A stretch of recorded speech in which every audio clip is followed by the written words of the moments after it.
கிறிஸ்துவுக்குள் பிரியமானவர்களே, FIBA radio வழங்கும் ஆராதனை வேளை நிகழ்ச்சிக்கு உங்களை அன்புடன் வரவேற்கிறோம். ஆராதனை வேளை நிகழ்ச்சியை நீங்கள் வாரந்தோறும் கேட்டு ஆசீர்வதிக்கப்பட்டு வருகிறீர்கள். இவ்வாரமும் இந்நிகழ்ச்சியை கேட்டு ஆசீர்வதிக்கப்படுங்கள். தேவன் ஆவியாய் இருக்கிறார். அவரை தொழுது கொள்ளுகிறவர்கள் ஆவியோடும் உண்மையோடும் அவரை தொழுது கொள்ள வேண்டும் என்றார். யோவான் 4:24. இந்நிகழ்ச்சி பற்றிய மேலான கருத்துக்களை கமெண்ட் செக்ஷனில் பதிவிடுங்கள். உங்கள் நண்பர்களுக்கும் இந்நிகழ்ச்சியை அறிமுகம் செய்யுங்கள். இனி கேளுங்கள் ஆராதனை வேளை.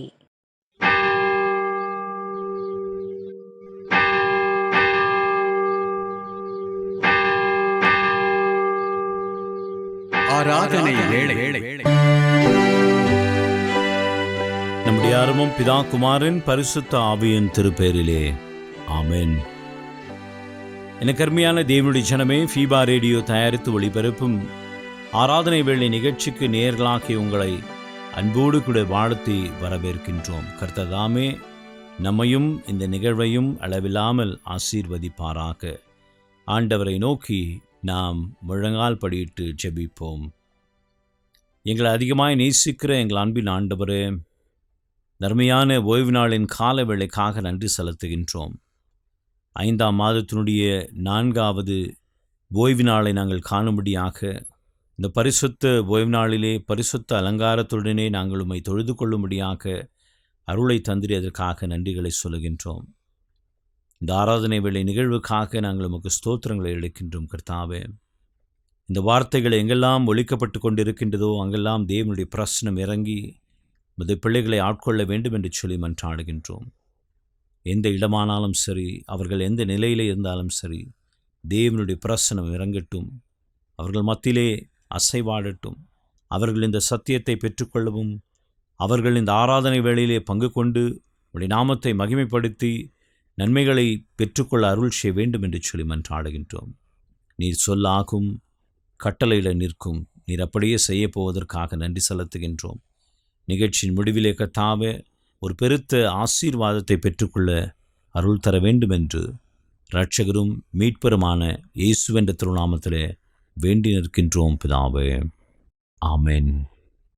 தேவனுடைய நாமத்தை புகழ்ந்து பாடும் வண்ணமாக நாம் யாவருமாக இணைந்து கிறிஸ்து சபை பாமாலைகளிலே ஆ கர்த்தாவே தாழ்மையாக திருப்பாதத்தண்டையே என்ற பாடலை நாம் சேர்ந்து பாடுவோம்.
பூமியின் குடிகளே, எல்லோரும் கர்த்தரை கம்பீரமாய் பாடுங்கள்.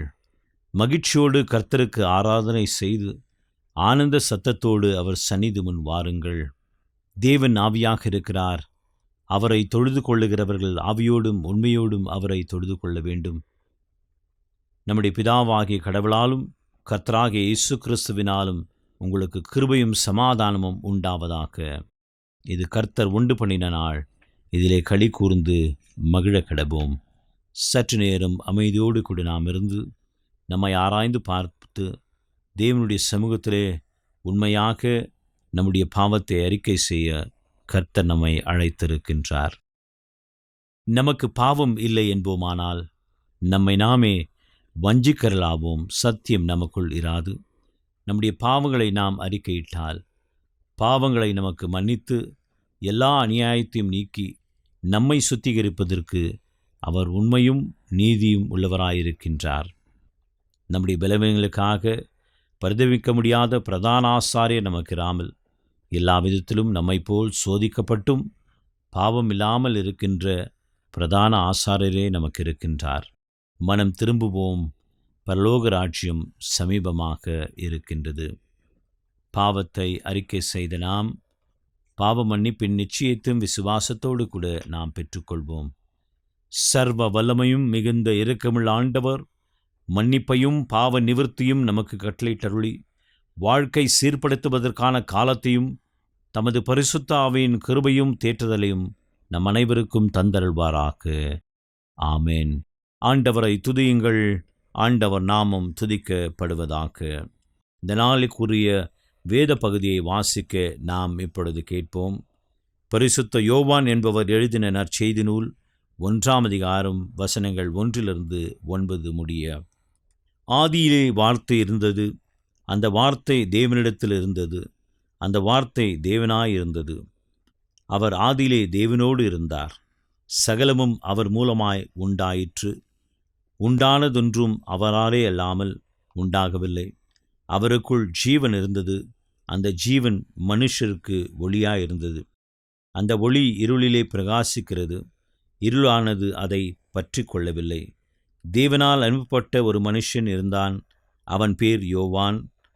அவன் தன்னாலே எல்லாரும் விசுவாசிக்கும்படி அந்த ஒளியை குறித்து சாட்சி கொடுக்க சாட்சியாய் வந்தான். அவன் அந்த ஒளி அல்ல, அந்த ஒளியை குறித்து சாட்சி கொடுக்க வந்தவனாயிருந்தான்.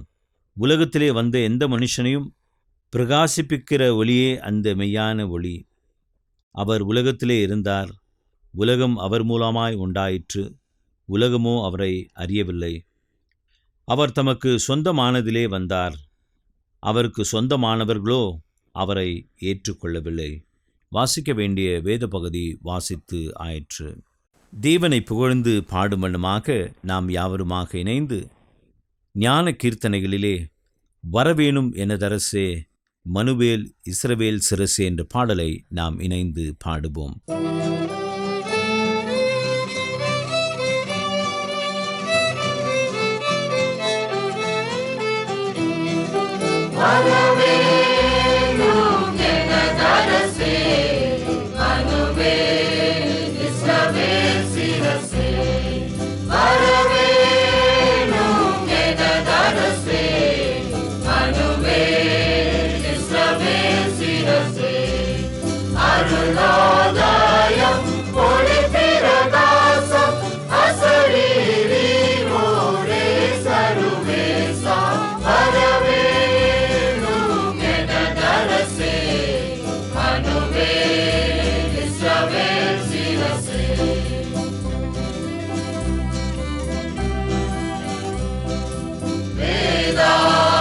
கருணாகரா மெய்யான பரா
எனக்கு அருமையான தேவனுடைய ஜனமே, இந்த நாளிலுமாக ஆண்டவருடைய செய்தியை பகிர்ந்து கொள்ளும்படியாக வந்திருப்பவர் கிருஷ்ணகிரி மாவட்டத்தை சார்ந்த பெத்தேல் ஏஜி திருச்சபையினுடைய போதகராக தம்முடைய திருப்பணியை ஆற்றி வருகின்ற அருட்திரு எல் ஜோசப் ஐயா அவர்கள். அருட்திரு எல் ஜோசப் ஐயா அவர்கள் எந்த மனுஷனையும் பிரகாசிப்புக்கிற ஒளி என்ற தலைப்பின் கீழாக ஆண்டவருடைய வார்த்தைகளை நம்மோடு கூட பகிர்ந்து கொள்கின்றார். விசுவாசத்தோடு ஆண்டவருடைய வார்த்தையை நாம் கேட்போம். ஆண்டவராகிய இயேசு கிறிஸ்துவின் இனிய நாமத்தில் ஃபீபா நேயர்களுக்கு என்னுடைய அன்பின் வாழ்த்துக்கள். உங்களோடு ஆண்டவருடைய இறை வார்த்தையை பகிர்ந்து கொள்வதிலே மிக்க மகிழ்ச்சி அடைகிறேன். பரிசுத்த வேதாகமத்தில் யோவான் எழுதின சுவிசேஷம் முதல் அதிகாரம் 9ஆம் வசனத்திலே இப்படியாக எழுதப்பட்டிருக்கிறது: உலகத்திலே வந்து எந்த மனுஷனையும் பிரகாசிப்பிக்கிற ஒளியே அந்த மெய்யான ஒளி என்று நாம் வாசிக்கிறோம். எந்த மனுஷனையும் பிரகாசிப்பிக்கிற ஒளி. அன்பானவர்களே, நம்முடைய வாழ்க்கையில் இருளை விட வெளிச்சத்தை தான் நாம் அதிகமாய் விரும்புவோம். ஆனால் உலகத்தில் பார்க்கும் பொழுது பரிசுத்த வேதாகமம் யோவான் எழுதின சுவிசேஷம் 3ஆம் அதிகாரத்தில் இப்படி எழுதப்பட்டிருக்கிறது: வெளிச்சத்தை விட இருளை மக்கள் அதிகமாக விரும்புகிறார்கள் என்று சொல்லப்பட்டிருக்கிறது. இருள் என்றால் இந்த உலகம், இந்த உலகத்தில் இருக்கிற பாவக்கிரியைகள், அதைத்தான் மனிதர்கள் அதிகமாய் விரும்புகிறதை பார்க்கிறோம். தங்கள் மனசும் மாமிசமும் விரும்புகிறபடி வாழ வேண்டும் என்று சொல்லி விரும்புகிறார்கள். ஆனால் கடவுளுடைய வேத புத்தகம் இப்படித்தான் வாழ வேண்டும் என்று நமக்கு போதிக்கிறது. ஆனால் அதை அநேகர் விரும்புவது இல்லை, ஏற்றுக்கொள்வது இல்லை. இந்த உலகத்திலே பிறந்த நான் இந்த உலகத்தினுடைய எல்லா ஆசா பாசங்களையும் இன்பங்களையும் பாவங்களையும் அனுபவிக்க வேண்டும். இந்த வயதில் நான் இந்த பாவ சந்தோஷத்தை அனுபவிக்காவிட்டால் எப்பொழுது அனுபவிப்பது என்று சொல்லி தங்களுடைய விருப்பப்படி மனம் போனபடி இன்றைக்கு உலகில் வாழ்கிறவர்களை பார்க்கிறோம்.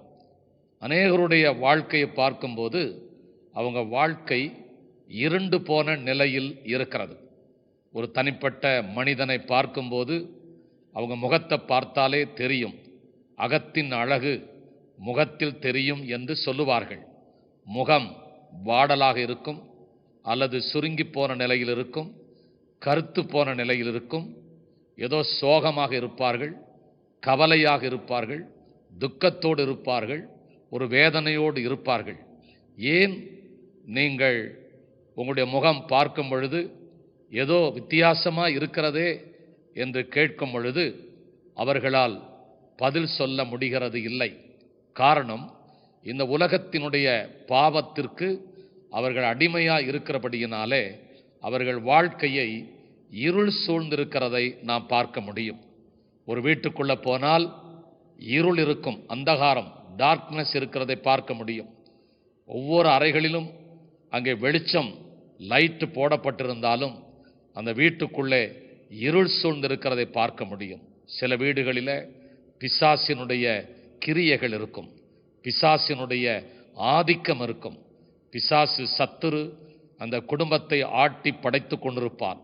யாருக்குள்ளேயாவது இருந்து அங்கே அவன் வேலை செய்து கொண்டிருப்பான். ஆகவே அந்த குடும்பத்தை பார்க்கும்போது, அந்த குடும்பத்தின் மக்களை பார்க்கும்போது அவர்கள் இருளுக்குள்ளே இருப்பார்கள், ஒரு சிறையிருப்புக்குள்ளே இருப்பார்கள். ஒரு விடுதலை இல்லாமல் அவர்கள் வாழ்ந்து கொண்டிருக்கிறதை பார்க்க முடியும். வாழ்க்கையில் ஒரு சந்தோஷம் இருக்காது, சமாதானம் இருக்காது, ஒரு நிறைவு இருக்காது, ஒரு அமைதி இல்லாத ஒரு சூழலில் இருப்பதை பார்க்க முடியும். பரிசுத்த வேதாகமத்தில் தூய பவுல் அடிகளார் இப்படி சொல்லுகிறார், இந்த மரண சரீரத்திலிருந்து யார் என்னை விடுதலையாக்க கூடும் என்று சொல்லுகிறதை பார்க்கிறோம். அன்பானவர்களே, இந்த நாளில் என் வாழ்க்கையில் இருக்கிற இருள், என் வாழ்க்கையில் இருக்கிற சாபமாகிய இருள், பாவமாகிய இருள், வியாதியாகிய இருள், பிசாசின் பிடியாகிய இருள், அந்தகாரமாகிய இருள் போக வேண்டுமென்று இன்றைக்கு மக்கள் பிரயாசப்படுகிறார்கள், முயற்சி செய்கிறார்கள். அதற்காக சில யாகங்களை செய்கிறார்கள், பலி செலுத்துகிறார்கள், அவர்கள் புண்ணிய ஸ்தலங்களுக்கு போகிறார்கள், நீராடுகிறார்கள், பலவிதமான காரியங்களை எல்லாம் அவர்கள் செய்து பார்க்கிறார்கள். ஆனாலும் அவங்க வாழ்க்கையில் எதிர்பார்க்கிற ஒரு வெளிச்சம், எதிர்பார்க்கிற ஒரு விடுதலை, எதிர்பார்க்கிற ஒரு சேமம், எதிர்பார்க்கிற ஒரு முன்னேற்றம், எதிர்பார்க்கிற ஒரு ஆசீர்வாதம் இல்லாமல் இருப்பதை நாம் பார்க்க முடியும். ஆனால் ஆண்டவர் இயேசு என்ன சொல்லுகிறார்? எந்த மனுஷனையும் அவர் பிரகாசிப்பிக்கிற ஒளியாக இருக்கிறார். அன்பானவர்களே, நான் உங்களுக்கு சொல்வது என்னவென்றால், ஆண்டவர் இயேசு ஒருவர் மாத்திரமே நம்முடைய வாழ்க்கையை மாற்றி அமைக்க முடியும். நம்முடைய வாழ்க்கையில் ஒரு அர்த்தமுள்ள வாழ்க்கையை கொடுக்க முடியும். நம்முடைய வாழ்க்கையில் ஒரு பிரகாசத்தை அவர் ஒருவர் மாத்திரமே கொடுக்க முடியும். ஆண்டவருக்கு மகிமை உண்டாகட்டும். அப்போஸ்தல நடபடிகள் 9ஆம் அதிகாரம் 3ஆம் வசனத்தை வாசிக்கும் பொழுது, தமஸ்குவிற்கு சமீபமாக சவுல் என்ற மனிதன் அவன் பயணம் பண்ணி போய் கொண்டிருந்தான். தன்னுடைய சிநேகிதர்களோடு ரதத்தில் பயணம் பண்ணி போனான். எதுக்காக அவன் பயணம் பண்ணி போனான் என்றால், தமஸ்குவில் போய் அங்கே இருக்கிற இயேசுவினுடைய சீடர்களை, திருச்சபை மக்களை எப்படியாகிலும் அவர்களை தாக்க வேண்டும், சிறையில் அடைக்க வேண்டும், அவர்களை கொலை செய்ய வேண்டும் என்ற அப்படிப்பட்ட ஒரு திட்டத்தோடு அவன் பயணம் செய்து ஆட்களோடு, அடியாட்களோடு பயணம் பண்ணி போய்கொண்டிருந்தான். ஆனால் ஒரு மதிய வேளையில் சடுதியில் வானத்திலிருந்து ஒரு வெளிச்சம் அவன் மீது உதித்தது. அந்த வெளிச்சம் அவனுக்கு நேராக கடந்து வந்த பொழுது, அந்த வெளிச்சம் அவனை தாக்கின பொழுது, ரதத்திலிருந்து அவன் கீழே விழுகிறான். கீழே விழும் பொழுது 2 கண்களுடைய பார்வை போனது. அவன் எழுந்து நிற்கவோ நடக்கவோ முடியாத நிலையில் கீழே படுத்து கிடந்தான். மற்றவர்களால் அவனுக்கு கை கொடுக்கப்பட்டு அவனை அங்கே இருந்து தூக்கி ஒரு இடத்துக்கு கொண்டு போய் ஒரு வீட்டில் அவனை அந்த இடத்துல வைத்தார்கள். அந்த வீட்டிலே அவன் 3 நாட்கள் அவன் அங்கேயே அவன் இருந்தான். குறிப்பாக அவனை குறித்து என்ன சொல்லப்படுகிறது என்றால், ரதத்திலிருந்து அவன் கீழே விழுந்த பொழுது வானத்திலிருந்து ஒரு சத்தம் உண்டானது. அந்த சத்தம் யாருடைய சத்தம் என்றால், ஆண்டவராகிய இயேசு கிறிஸ்துவின் சத்தம். ஆகவே இந்த சவுல் என்ற நபர் அந்த சத்தத்தை கேட்ட உடனே யார் என்று சொல்லி அவன் கேட்டான். இயேசு சொன்னார், நீ துன்பப்படுத்துகிற இயேசு நானே என்று சொன்னார். வானத்திலிருந்து ஆண்டவர் இயேசு அவனோடு கூட பிரத்யட்சமாக பேசின பொழுது, ஆண்டவரே, நான் என்ன செய்ய சித்தமாயிருக்கிறீர் என்று ஒரு கேள்வியை கேட்டான். அன்பானவர்களே, ஆண்டவர் அவனோடு கூட பேசினார். அவன் அந்த இருந்த அறையில் அவன் 3 நாட்கள் உபவாசம் இருந்து ஜெபம் பண்ணி கொண்டிருந்தான். அனனியா என்ற ஒரு தீர்க்கதரிசியை ஆண்டவர் அனுப்பி அவன் தலை மீது கைகளை வைத்து ஜெபம் பண்ணின பொழுது அவன் கண்களிலிருந்து மீன் செதில்கள் போல கீழே விழுந்தது. கண் பார்வை அடைந்தான். 2வது, அவன் மனம் திரும்பி தண்ணீரில் முழுகி ஸ்நானம் பெற்றான். 3வது பார்க்கும் பொழுது பரிசுத்த ஆவியானுடைய நிறைவை பெற்றான். 4வது, அவன் விரைந்து சென்று ஆண்டவர் இயேசுவே மெய்யான தெய்வம் என்று எல்லா இடங்களிலும் அவன் பிரசங்கம் பண்ண, அவரை குறித்து பிரகடனப்படுத்த ஆரம்பித்தான் என்று சொல்லப்பட்டிருக்கிறது. அன்பானவர்களே, ஒரு கொடிய மனிதன், துஷ்ட மனிதன், திருச்சபைக்கும் கடவுளுடைய பிள்ளைகளுக்கும் எதிராக வேலை செய்தவன், அப்படிப்பட்ட அந்த நபரை ஆண்டவர் சந்தித்த பொழுது அவனுக்குள்ளே ஒரு திருப்பு முனை, ஒரு டேர்னிங் பாயிண்ட் உண்டானது. இருளான அவனுடைய வாழ்க்கை பிரகாசமாக ஒளிமயமாக மாறினது. அநேகருக்கு, அநேக தேசத்தின் மக்களுக்கு அவன் மெய்யான ஒளியாகிய இயேசுவை அவன் அறிவிக்கும் ஒரு மனிதனாக, இருளில் இருக்கிற ஜனங்களை வெளிச்சத்துக்குள்ளே கொண்டு வருகிற ஒரு நபராக ஆண்டவர் அவனை மாற்றினார். இப்போதும் இந்த வார்த்தையை கேட்டுக்கொண்டிருக்கிற என் அன்பான நேயர்களே, உங்கள் வாழ்க்கையிலும் ஒருவேளை நீங்கள் இருள் சூழ்ந்த நிலையில் இருக்கலாம். வாழ்க்கையில் எந்த விதமான முன்னேற்றம் இல்லாமல், வாழ்க்கையில் நீங்கள் உயர முடியாமல், பலவிதமான சிறையிருப்புகளினாலே, பலவிதமான கட்டுகளினாலே, பலவிதமான உபாதைகளினாலே, பல்வேறு நோய்களினாலே பீடிக்கப்பட்டு நீங்கள் அவதிப்பட்டு கொண்டிருக்கலாம். இந்த வார்த்தையை கேட்டுக்கொண்டிருக்கும் போதே ஆண்டவர் உங்கள் வாழ்க்கையில் ஒரு மாற்றத்தை கொடுக்க விரும்புகிறார். உங்கள் குடும்பத்தில் ஒரு விடுதலையை கொடுக்க விரும்புகிறார். சத்தியத்தை அறிவீர்கள், சத்தியம் உங்களை விடுதலையாக்கும் என்று வேதம் சொல்லுகிறது.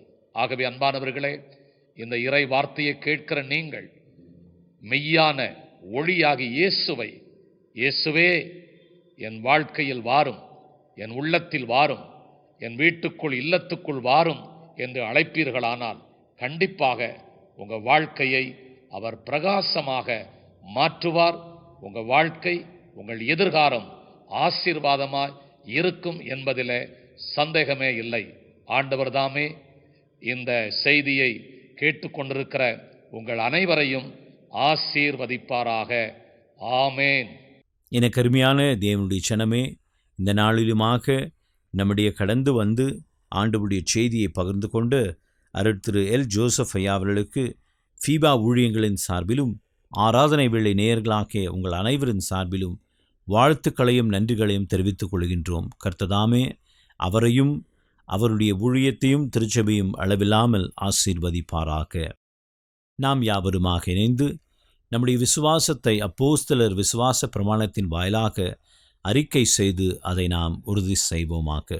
வானத்தையும் பூமியையும் படைத்த சர்வ வல்லமையுள்ள பிதாவாகிய தேவனை விசுவாசிக்கிறேன்.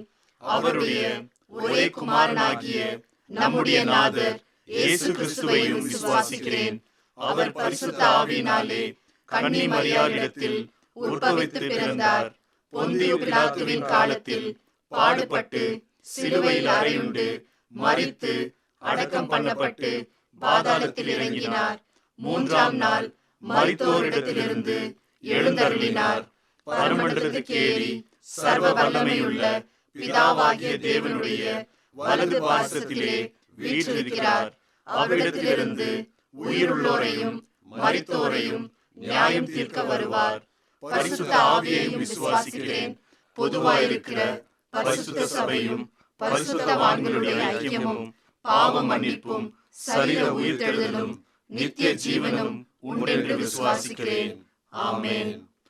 மீண்டும் நாம் அனைவருமாக இணைந்து ஆண்டவருடைய நாமத்தை புகழ்ந்து பாடுமனமாக கிறிஸ்து சபை பாமாலைகளிலே நல் மீட்பர் பட்சம் நில்லும் இரட்சண்ய வீரரே என்ற பாடலை நாம் இணைந்து பாடுவோம்.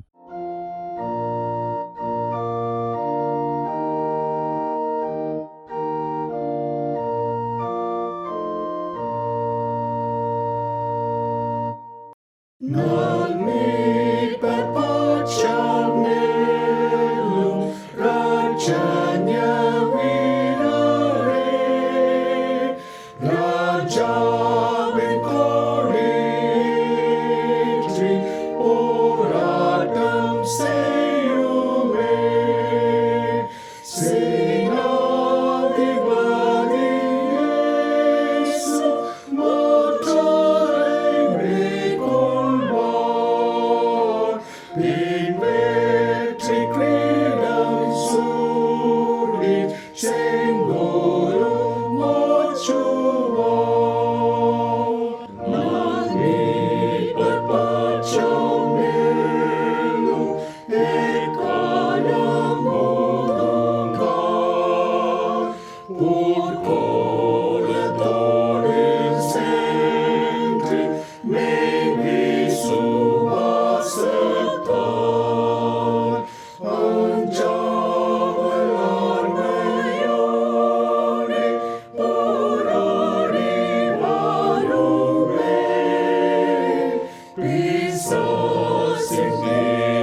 இந்த வாரத்திற்குரிய வாக்குத்தத்த வசனத்தை பெற்றுக்கொள்வோம்.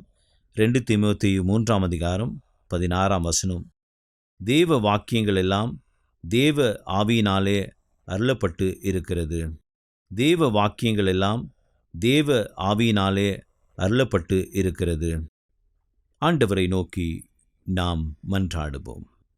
நேற்றும் இன்றும் என்றும் மாறாத எங்கள் அன்பின் ஆண்டவரே, தர்மையான கால வேளைக்காக நன்றி செலுத்துகின்றோம்.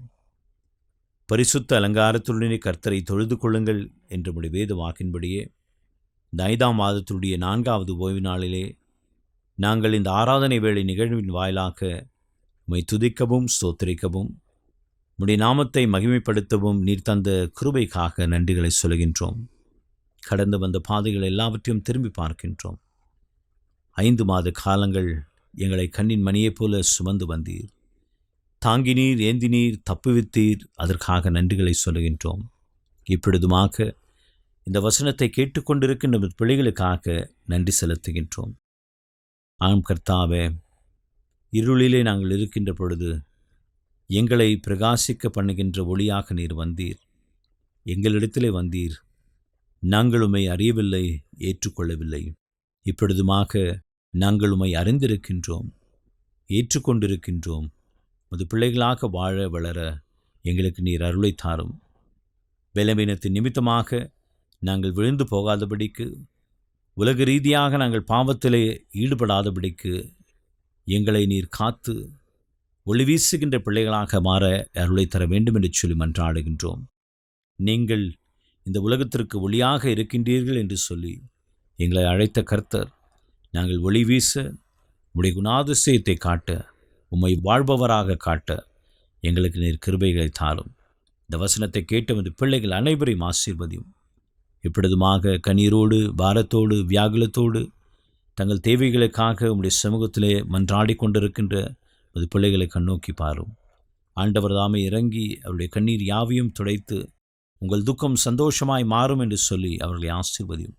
அவருடைய எல்லா தேவைகளையும் நீர் சந்தித்து கர்த்தாவே அவர்கள் அனைவரும் சாட்சி சொல்ல அருள் செய்ய வேண்டும் என்று சொல்லி மன்றாடுகின்றோம். நாங்கள் பாரத்திலே இருந்தோம், துயரத்திலே இருந்தோம்.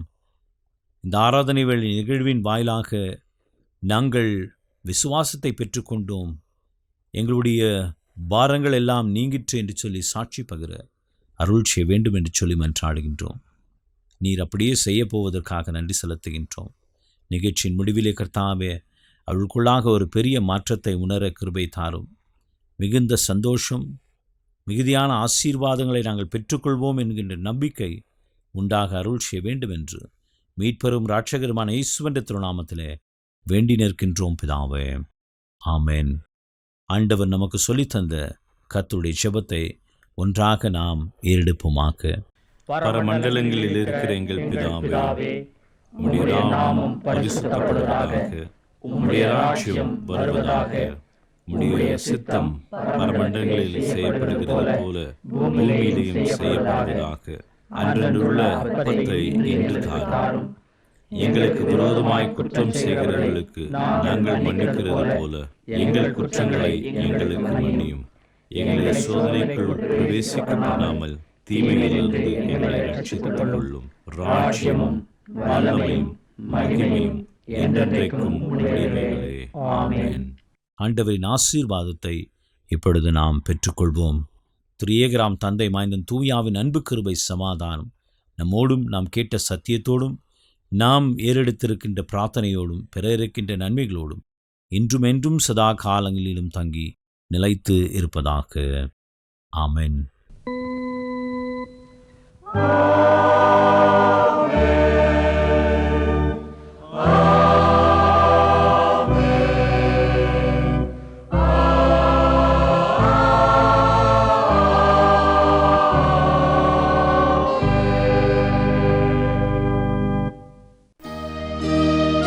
நேயர்களே, மீண்டும் நினைவூட்டுகிறோம், நீங்கள் ஃபீபா ரேடியோவின் நிகழ்ச்சிகள் பற்றிய தகவல்களை அறிந்து கொள்ள விரும்பினால் டிஸ்கிரிப்ஷனில் கொடுக்கப்பட்டுள்ள லிங்கை கிளிக் செய்யுங்கள்.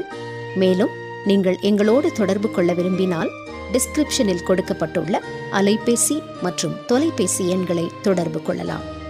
வாழ்த்துக்கள் கூறி விடை பெற்றுக் கொள்கிறோம். வணக்கம் நேயர்களே.